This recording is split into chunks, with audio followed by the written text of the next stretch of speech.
Kinansela ng mga paaralan sa ilang lungsod dito sa Metro Manila ang face-to-face classes dahil sa matinding init. Sa forecast kasi ng Pag-asa, aabot sa 46 degrees Celsius ang heat index o damang init ngayong araw sa ilang lugar sa bansa. At para sa iba pang detalye, makakausap natin sa linya ng telepono si Veronica Torres, weather specialist ng Pag-asa. Magandang hapon po, Veronica.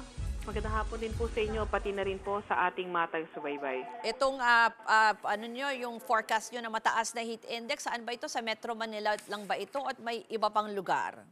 Opo, maliban po dito sa forecast natin for today na 46 degrees Celsius sa Metro Manila, posible ring umabot ng 46 degrees Celsius base sa forecast sa may Clark Airport sa may Pampanga at 45 degrees Celsius naman sa CLSU Muñoz sa Nueva Ecija.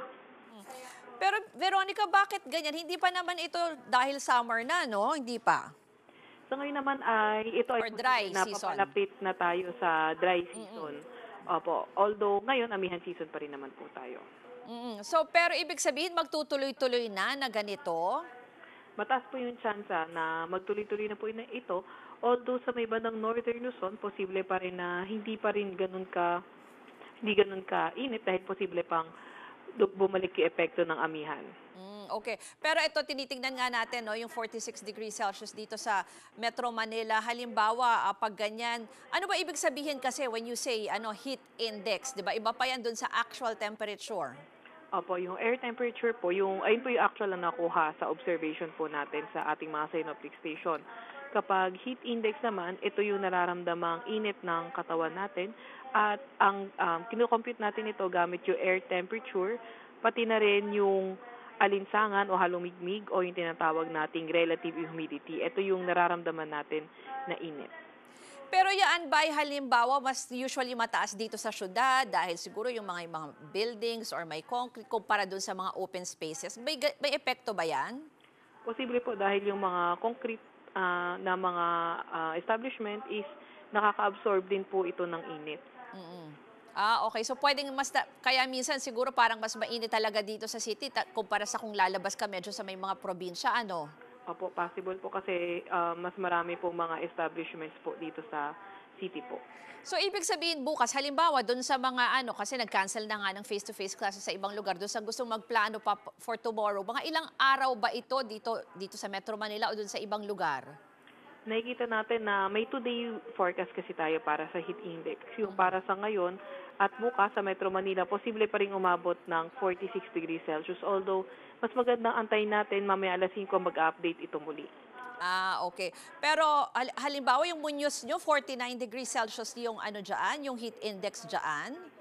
Opo, nakikita nga po natin na possible na umabot ng 46 degrees Celsius pa rin kung sa ibang area ay sa Metro Manila kasi ang nakikita lang natin is bandang 46. And then yung sa nabanggit nyo nga po sa May Muñoz, 49 nga po pagdating ng bukas. Although possible pa, hindi naman ruled out na magbabago ito sa ating forecast mamayang 5 p.m. po ulit. Pero yung ganyan, ibig sabihin dangerous level na yan?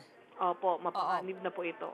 Which means anong posibleng maging epekto pag ganyan, Veronica? Opo, kung sa katawan natin ay posible yung heat cramps at heat exhaustions and then heat stroke probable kapag patuloy yung exposure natin sa ganitong klaseng kapag patuloy tayo na nasa labas lamang.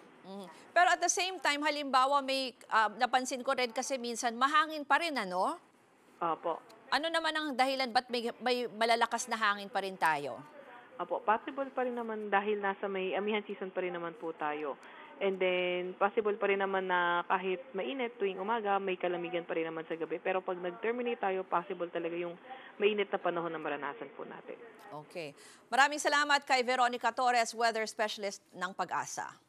Mga kapatid, ako po si Ruth Cabal. Maging maalam at may pakialam sa mga may init at rumaratsyadang balita sa Frontline Express. Para maging updated sa balitaan, mag-subscribe lang sa social media pages ng News 5.